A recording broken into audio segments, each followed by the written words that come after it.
Good evening, everyone. My name is Huang from AMD Linux GPU Platform Solution Team and works on the AMD GPU related software support in recent 3 years. And I focus on the GPU prioritization for graphics and the Rakan compute solution.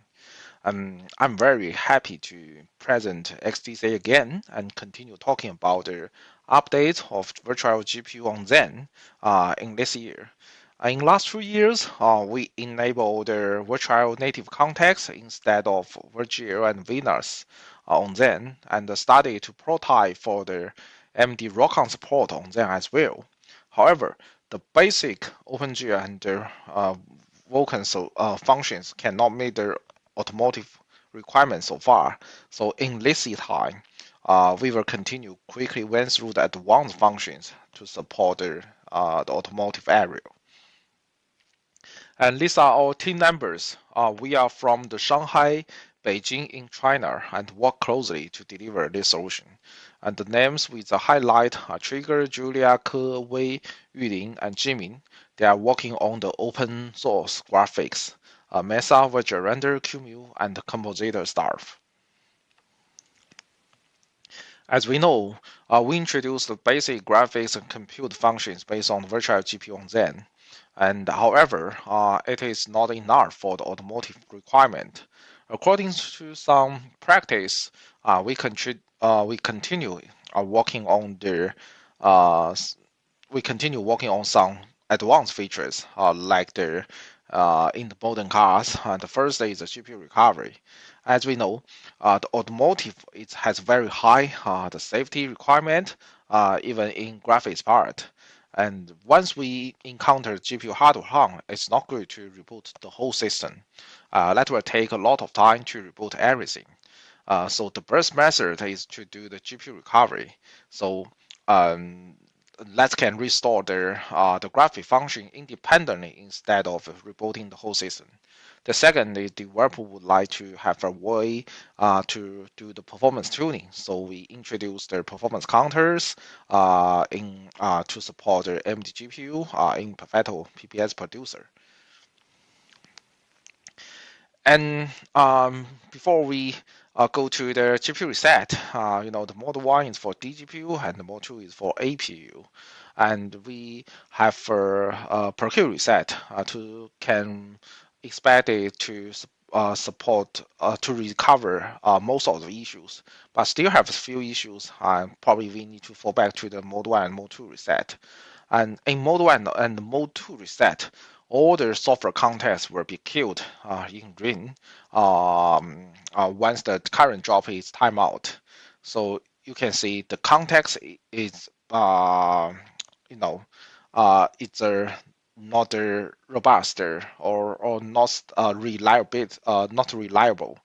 And the context also will be mapped into one specific graphics applications. It probably can be everything. Maybe the Western Compositor, maybe the QEMU, and maybe SDO. Yeah. If the if the Western is the context will be queued in the Mesa, so we have to introduce the robust context support, in the Western. So once the context is indicated as a robust context, it won't be queued in the Mesa. Even the guilty context in the same ring with this submission. So this is workflow here, and we created the context with a robust, and we have to destroy and recreate ETL context and for other resource, and if we can restore the surface for the client applications as well. And we the same way we need to add a robust context for the QEMU as well. Here, there were 3 contexts during the virtual render initialization, and the 2 is from SDO, and the 1 is for the virtual render. So the same way, we need to do the add the robust context in QEMU and SDO at the same time. And okay, the Perfetto, and the Perfetto is a worldwide the tools, and here we are introduced a new PPS driver for AMD GPU support inside of Perfetto, and we set the data source reset. We introduced the new data source driver for AMD GPU, and and set data resource and initialize the performance counter and enable the performance counter. And also we can dump the performance counter value according to their new data source driver in the Perfetto for AMD GPU as well. So please check the Perfetto tool here, and it is overall pictures to dump their performance counter. All right. The next step, we are developing a new multiple overlay for display virtualization in VirtIO GPU. And the second is we are continue implementing the Rockon virtualization stack for HIP to support most of the regularly the TensorFlow and the PyTorch for this kind of leading AI framework in the virtualization. And the third, we are enabling the Windows Gas VM DOM view for Zen to support the 3D the graphics based on the virtual GPU. Yeah, at the same time. So yeah, looking forward in the next year. All right. Uh, that's pretty much for my side. Thank you.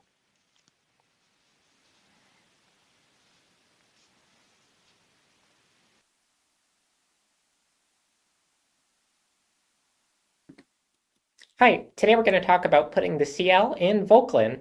I'm Alyssa Rosenzweig, and I'm known for doing unhinged things with OpenCL in my Vulkan drivers, and I think it's high time you did the same in yours. The first big change for 2025 was VTN bindgen 2.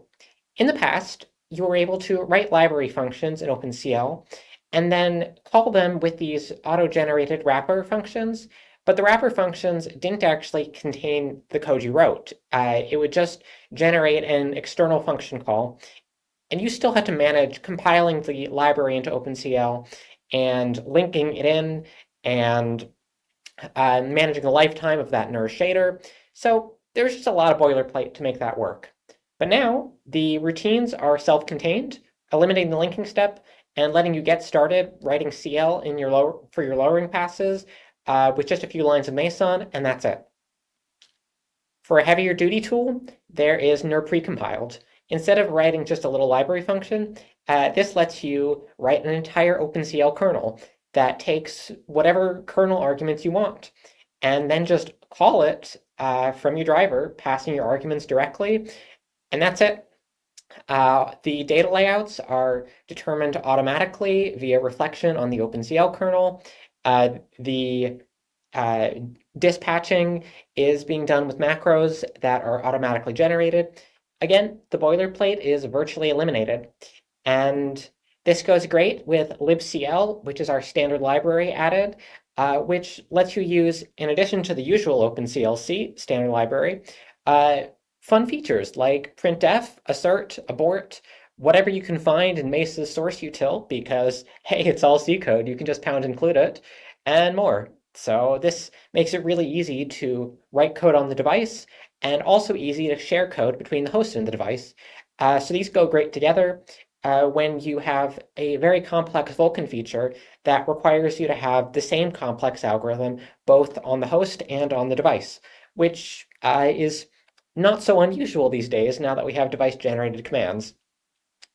So for an example, you might have a kernel called increment CS invocations, and that you might want to dispatch it on the host. How do you do it? Well, let's just pretend it's a function call.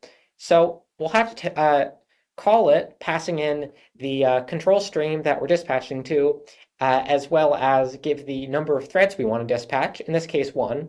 And otherwise, we just pass in the arguments to the kernel. So the OpenCL kernel defined these 3 arguments, and we passed them in. On the device side, we just implemented this because, well, it's just an OpenCL kernel. It takes those 3 arguments. It has a workgroup size of 1 by 1 by 1, which is defined with some special syntax. And we just implement the code. And we can even have an assertion in it. And if we pass a out of bounds value, indeed, the assertion will fail with the output going to your std out or your std-er, and makes for a very, very smooth debugging process. So pretty great and pretty handy for big complex VulCLan features, of which there are lots already and lots more to come. When writing the Honeycrisp driver, I made great use of all of these features for my VulCLan driver. So I think it's high time you use the same for yours. Thank you.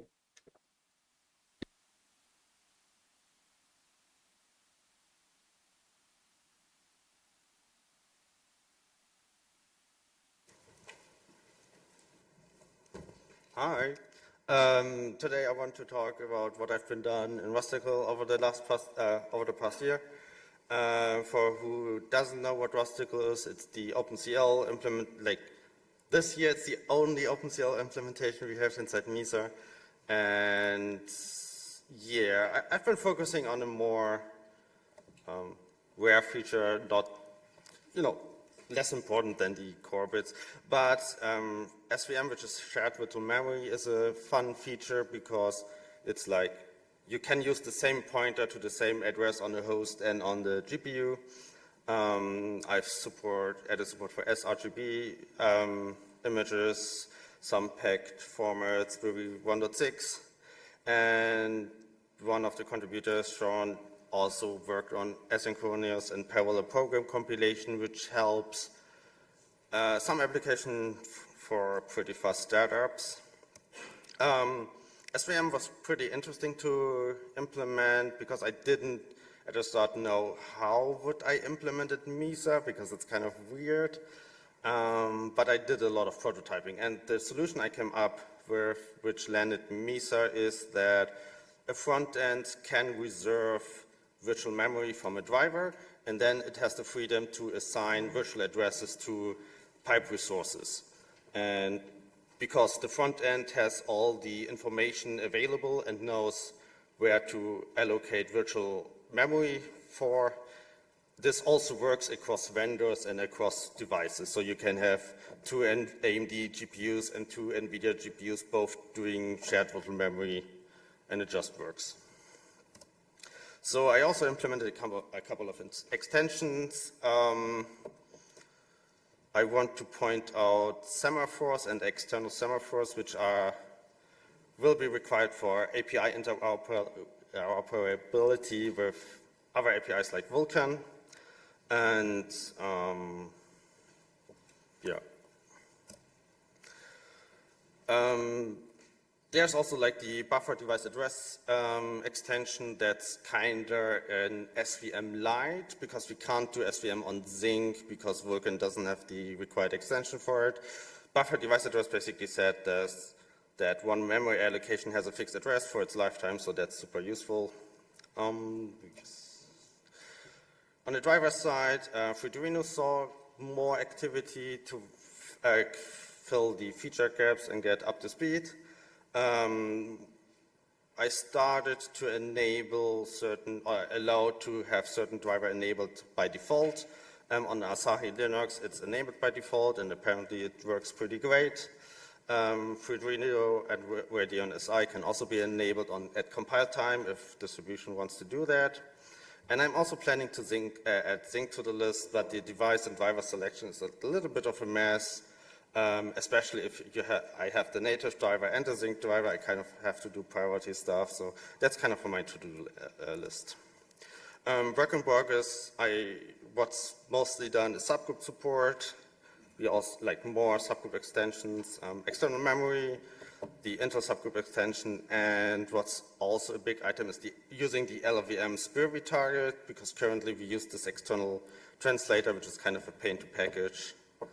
And progress global variables, which will be very fun to do in VTN, and I have no idea how. So somebody has an idea. It's like a variable where the state is shared across kernels, but at compile time, we have to know the address to it, so it's back constant operation on derefs, so that's kind of a pain. Yeah, that's it.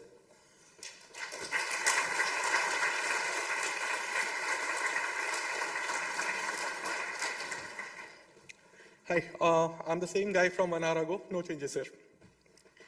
I would like to talk about the complexities that a compositor sees when it's doing the color pipeline composition. Too many C's, right? And then what kind of challenges it sees and how can we try to fix it. So first let's talk about what are the basic color properties of a frame buffer and how does the compositor handle it. So I'll just talk about few, even though there can be many more. So a frame buffer can have its color format, RGB, YC, VCR and all. Then color space, BT2020, DCI-P3 and all. Then there can be a particular D-gamma curve and gamma curve associated with that particular color space. And eventually there can be the tone, like HDR versus SDR. And within HDR, there can be different nits, different candela per meter square. So this pipeline shows a simple blending pipeline that a compositor has to establish when it wants to blend one HDR and one SDR buffer. And these kind of color transformations, it has to prepare. All these color transformations in a modern day GPU can be done using the 3D engine, or it can be done using the display engine. Now, that pipeline was looking complicated, and we had the option that we can use 3D or display anything out of it. Let's make it more complicated. What if I have 3 such applications, or 5 such applications, or 10 such applications? All of them have different color model, different color spaces, and what and not. So the compositor has to determine a color pipeline for each of the buffers so that in the end, when it's blending, they all are in the same color space, same color model, same luminance, or in the tone. That means, again, it has to prepare the color pipeline for each of the buffer before blending. And it can be done using 3D or display. Let's make it more complicated. I want to optimize this process for power because maybe my display engine is doing better when it comes to power and 3D engine might be power hungry. But if I want to optimize this for performance, my 3D engine is faster, display might take more time. So another level of complexity that, okay, another level of decision making that whether to use this or that. Let's make it more complicated. I have an external 2D accelerator chip. And that can also do some of this stuff, to pick that or to pick this one. And even further complicated. The 3D engine was better in Navi 3X, but on Navi 4X, display engine is better. So it becomes architecture dependent as well. And for all these buffers, the compositor has to take the decision based on all these inputs. Over the time, it gets overwhelming. The idea here is to rescue or run for AI for rescue. Theoretically, I'm proposing to train an AI model, and the basic data set should look like this. So if we can calculate every possible color transformation that can be done using the display engine and the 3D engine, and the cost of that particular transformation in terms of power and in terms of time. So for example, if I take the first entry, if I want to do CSC from BT2020 to sRGB using the 3D engine, it takes X milliwatt and it takes Y microseconds. If I do the same using display engine, it takes A milliwatts of power and B microsecond of time. And then based on that, there is a hint that in this particular generation, 3D engine is faster, but the display engine might be more power efficient. This is an example. This data set can be extended to various generations of hardware available, various sub-generation and everything. Once this model is ready, we want to interface this with the display compositor, and the compositor can offload the decision making on it, saying that, hey, these are my input buffers, these are the color primaries.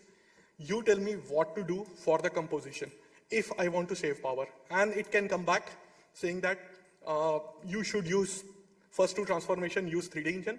Last 2 transformation, this is the display atomic state, just go and do a flip. And it might work.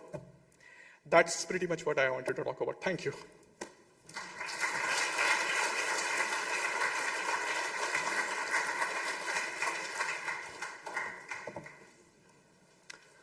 Hello, so my name is Jocelyn Falempe, and I'm here to talk about Userspace Virtual Terminal. And if I talk about Userspace, it's because currently we mostly use kernel space. So in the kernel, there are two components for the VT.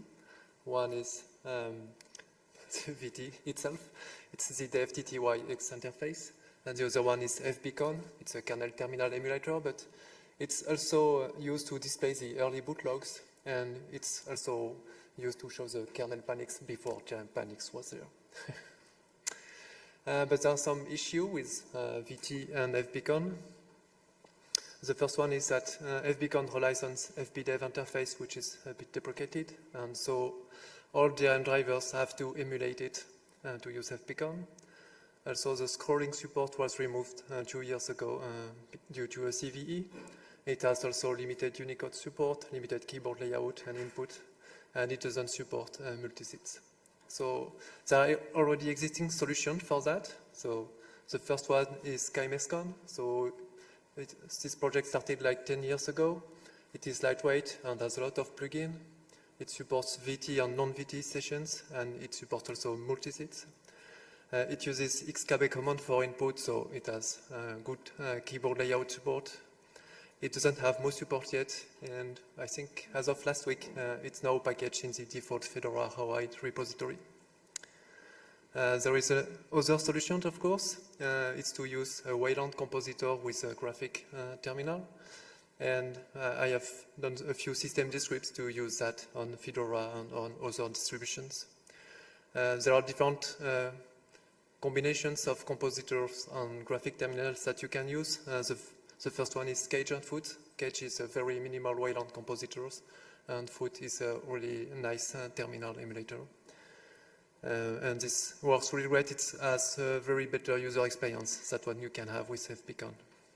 There are other combinations like GNOME Kiosk and PTYXis or Kwin on console. But currently, PTYXis on console, they don't really support the full screen mode that is needed. So there is a bit of work. It's usable, but it's not perfect, I would say.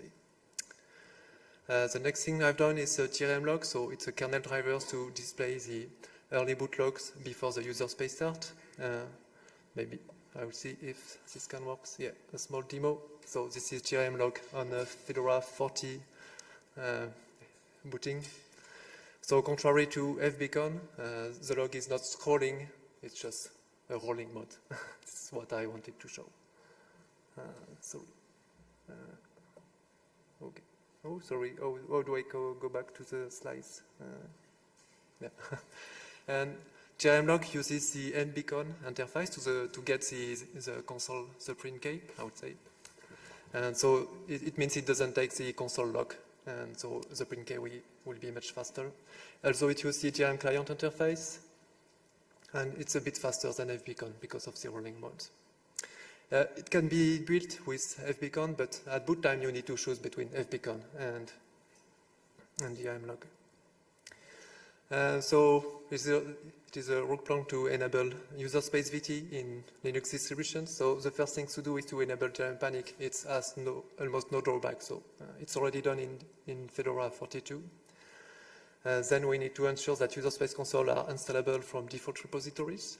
And so we can start enabling them by default.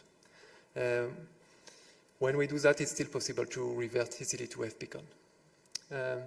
Then when we start to enable DRM log at boot, if we want to revert to FBCon, we'll need to change the kernel command line to change that. And then after some years, if it goes well, we can finally stop building FBCon and VT in the kernel. And then I think even later we can just remove VT. It should be much easier once we already have Userspace VT. And there are still a few things to look out. The first is resu shell in the init from FS. It can be done with KMSCon, or even VulCLan and Catch can be packaged really small. that will fit in an init from FS. The second one is the disk encryption password fallback. So if you don't have a graphic session with Plymouth, you will need a way to write your password to decrypt the disk. And so it needs some scripts to launch. I think either KMSCon or even any VulCLan things can work too. And the last one is StartX. So some people like to start their graphical sessions from a terminal, and obviously it's not possible if you are already in a graphical sessions. There are a few workarounds. One is using OpenVT. You can also write systemd service. And recently in KMSCon, I've made a small scripts that allow to start a graphical application. So thank you for listening. That's all for me.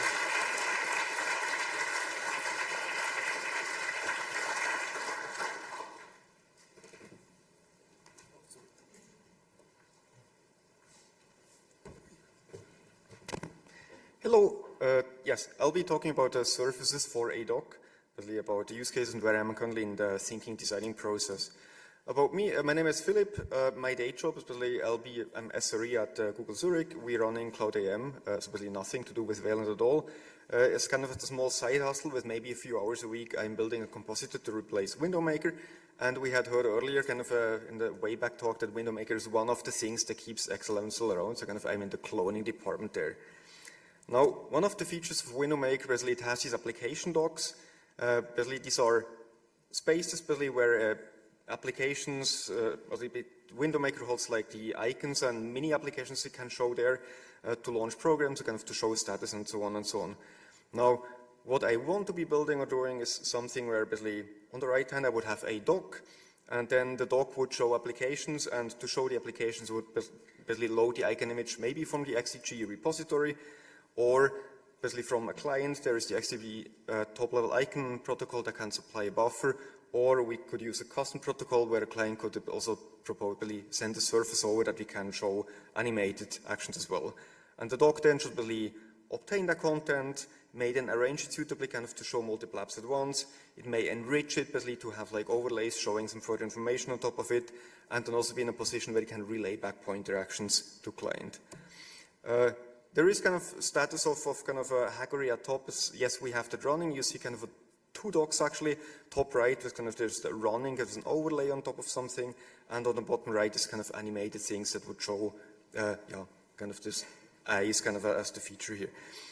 The current implementation I'm having is, well, yes, it's okay, easy to do that when running the dock in the compositor process. Which kind of, it's nice and worse because you get all the buffers, icon services kind of are all there. However, it's all running in the compositor space, and that's not great for, it just adds complexity, it may have security issues and so on. Also, it's non-reusable, so basically, or also makes it harder for testing because it's just, I would need to bring up the compositor, just play around with it. So I'm currently thinking about what I could do better there. I have two alternatives in mind. Maybe there's more alternatives you have in mind. One is basically, well, in any case, I would prefer to have the dock running as a separate process, and initially I'm thinking it would be great to also leave the compositing in the compositor, right? There we would get like functionality separated. However, it seems that just the initial thought of it would be pretty complicated because like we need to get like the dock supply like a background buffer, the client would need to send the icon, then the dock would also need to kind of send overlays and things, and somehow also the dock would need to tell the compositor how to overlay and kind of compose it, all of this together. So probably doable, but smells like a very hard and very custom protocol, and I'm not really sure it's a great idea. The other idea I'm toying around with is, well, it would be much nicer actually if the compositor had a means to relay the client surface or kind of buffer back to the dock as a client, and we could do the compositing there. So their benefits we would have, yes, we have the dock in a separate process. Dock can be a reusable separate application that does not need to rely on extra protocols. You can actually just build a surface, a standalone thing as itself. We still need a custom protocol, and here's maybe the contentious thing. The custom protocol will need to take the surface or a buffer from a client and then send this back to the dock as a client, which then needs to do compositing there and send this back, to the compositor. I have a proof of concept that kind of works. We can just create this shared memory buffer kind of in a fixed format, so kind of that works. It just also looks as lockout plumbing. Basically, ultimately what I'm doing is kind of a poor man's protocol of relaying a service from the compositor to the client, and that's just not sure this is a really good idea. So I'm here to basically just say, hey, that's what I'm thinking about. Particularly, I'm curious to hear basically, is there other users, clients, compositors that are thinking about a similar thing or have maybe good or better ideas? If yes, then please reach out, because then maybe I can build something, or we can build something that is more broadly usable. Also, if maybe you have a better idea on the third thing, I would also be happy to hear that, because then I don't waste my time there. Yeah. Thank you. That's it from me.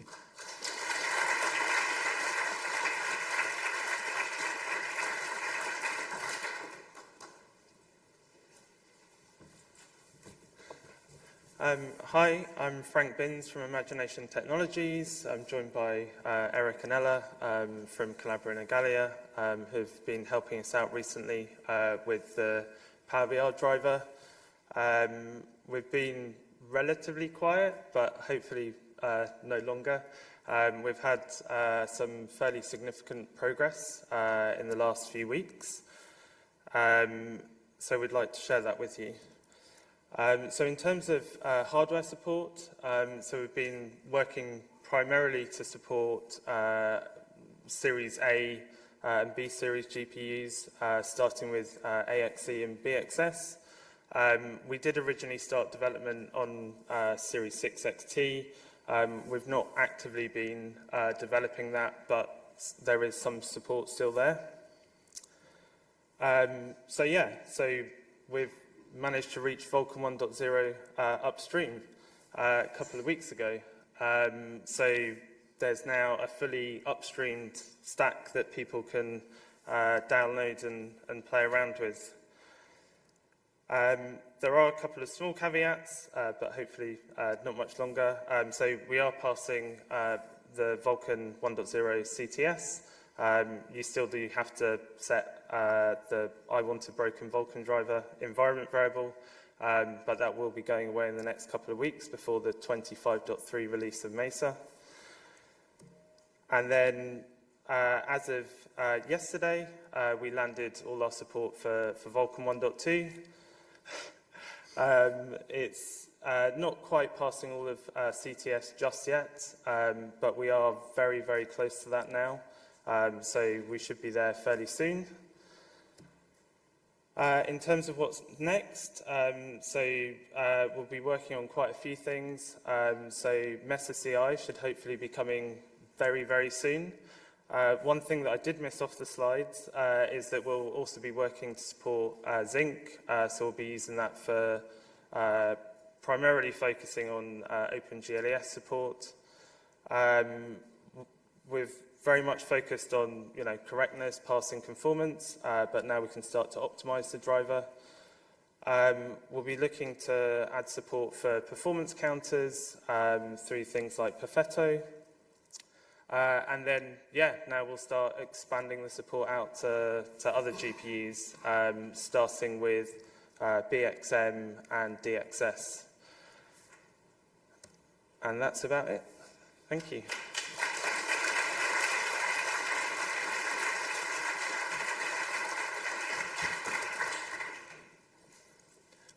Hello, my name is Rodrigo Siqueira. I work for Gallia, and I guess I'm keeping our tradition to share the summary of what we discussed in the workshop.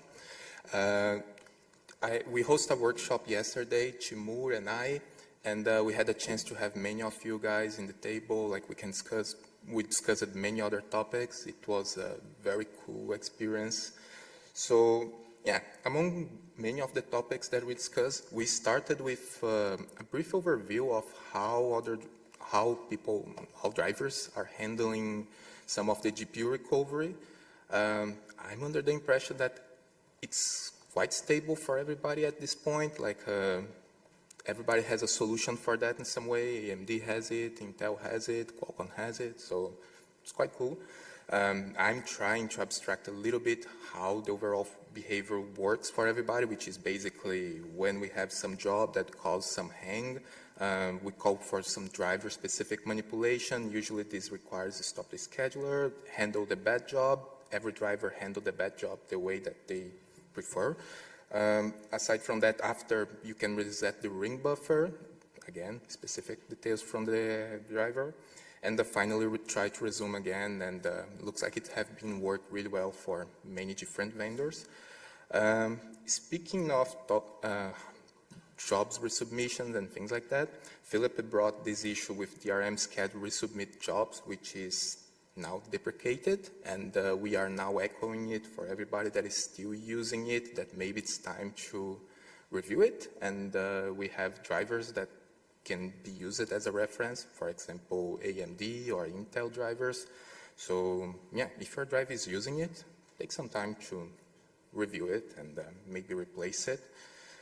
Another topic that is quite important for us is, improve the way that we can debug those issues, because when we have a GPU recover, something already happened. So we want to know what's happened, and we need to address this issue. So recover from the GPU from the hang is one thing, but we also need to collect information and work on that to see if we can improve.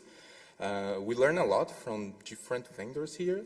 In particular, one interesting idea was that we can improve the user space to get some extra hints of what kind of information we want to collect from the kernel side. And with that, we can improve our dev core dumps and add more information for the user space to debug, which is quite useful. So yeah, I guess this is one of the takeaways, to use the user space to get more information, to know what we need to do.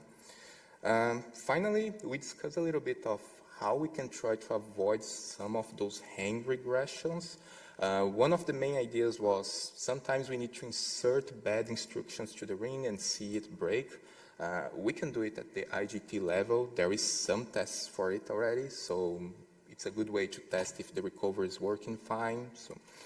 But we also try to explore some other types of hang. We have this nice tool created by Natalie named Hang Test Suite, which simulates some of the hangs that can happen from the user space side. We have some test there, but we were trying to discuss to see if we can find other ideas of tests that we can have. So if you have some nice idea on how to trigger some nice hang in the GPU, so maybe consider to take a look at the hang test and expanded it with your use case, so we can have it in a single place that we can keep using, and other people can try it. And I guess with that, I'm concluding. Thank you.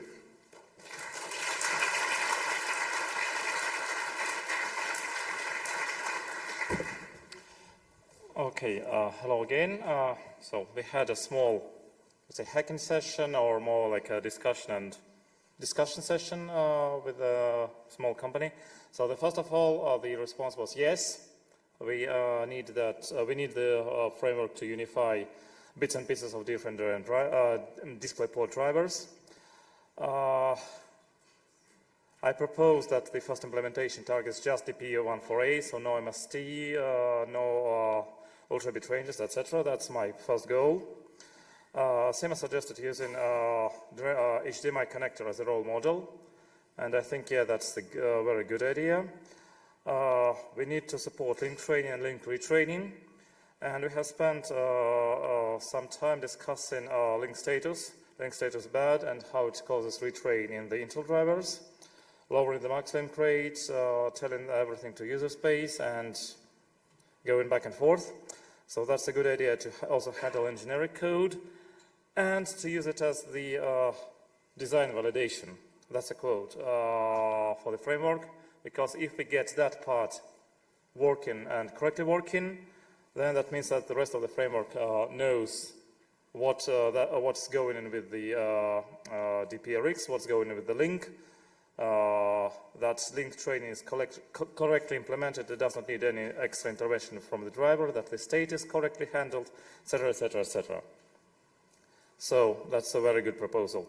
We discussed SDP frames, because unlike the HDMI, there is not many drivers try to do that, not many drivers try to handle them.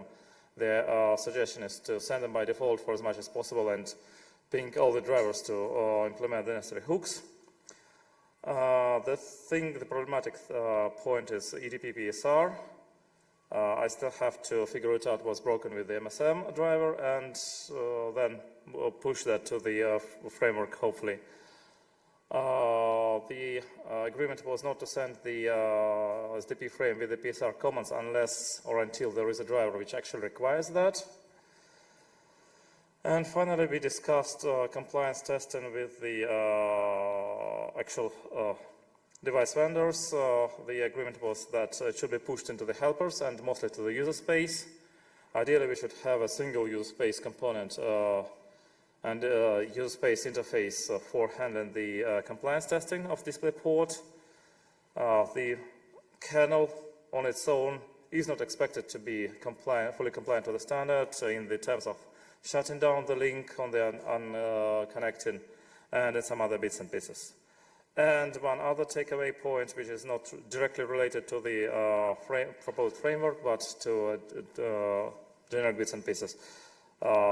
Let's teach the KMS also to generate link status and link status bad events, because that would be a nice point to test that the user space also can cope with that.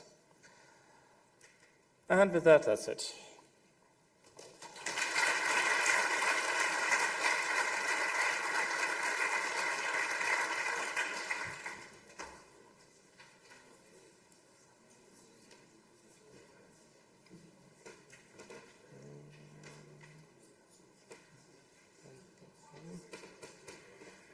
So, hello again. I guess you people are longing for your dinner, so let's make it nice and quick, if you have the nice right slide at least. Very good. So we had the GPU scheduler workshop. 4 more people attended than I expected, so this was a nice thing, and we made some great progress with some of our many issues. Most notably, I didn't have the time in my talk to show a very nasty hack in DRM Scat Fini, but it's in the slides if you're interested. I recommend reading it. It's quite entertaining in a very horrible, scary way. That hack was added for one of the drivers, and we agreed that we will try to remove that one. Because according to, well, the AMD GPU maintainers, this issue should be fixed, and we can remove it, simplifying the code base.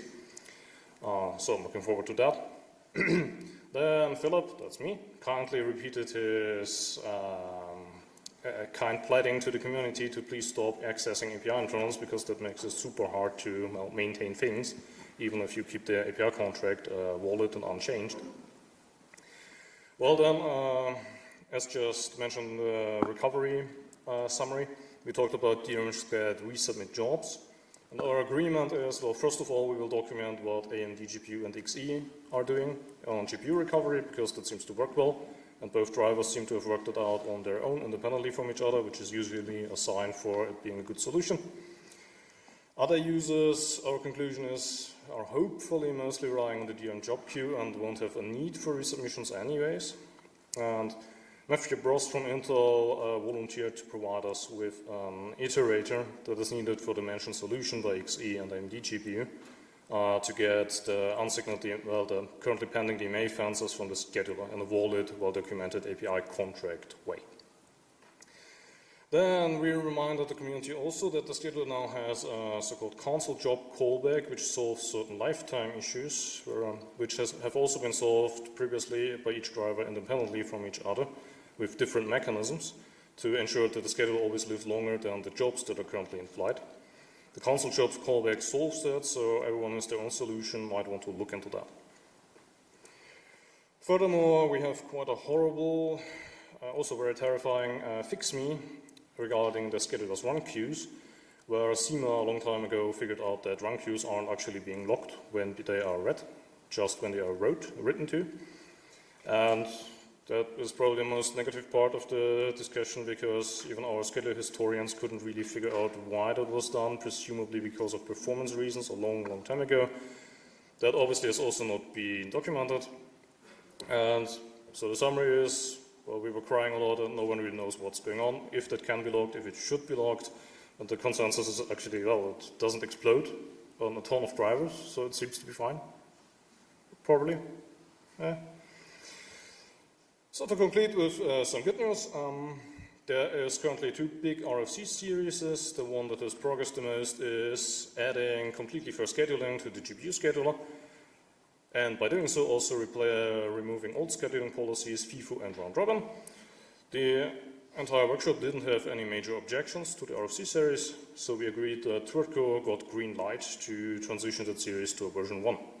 I'm looking forward to that because it simplifies the scheduler code base quite a bit and improves performance a bit on AMD GPU, or in general on graphics cards GPUs with hardware rings. So that's cool. Well, and the biggest remaining open topic is there's also a scheduling C group RFC that is concerned with well, adding C group support for scheduling time slices, control over scheduling GPU time, basically. And that's a very complicated topic. You all heard about firmware scheduling by now. We discussed a bit tried to see, and the consensus seems to be that there is no big consensus. Scheduling is fragmenting even more, it seems so, with more and more control over it, traveling to the firmware, vendors doing different things. So it seems, well, there's not super much the scheduler can do about it, so we kind of shrugged our shoulders here. But the good news is, scheduling remains interesting, remains evolving, and there's certainly a lot of interesting work coming down the road to all of us. In that sense, hope you had a nice XDC, and see you soon.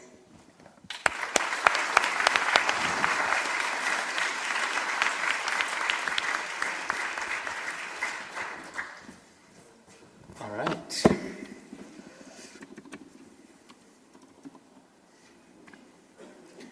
Okay, so thanks everyone. This is the closing session. So we'd like one last time thank all the sponsors. First of all, thanks a ton to the host, Theo Wien, and Professor Michael Wimmer's group, the Institute of Visual Computing, for hosting us here.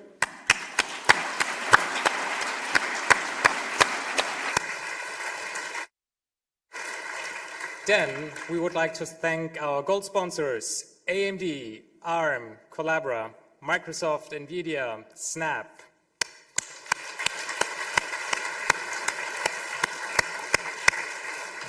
We have our silver sponsors, Codeweavers, SpexAmmo, Igalia, Qualcomm, and the Linux Foundation.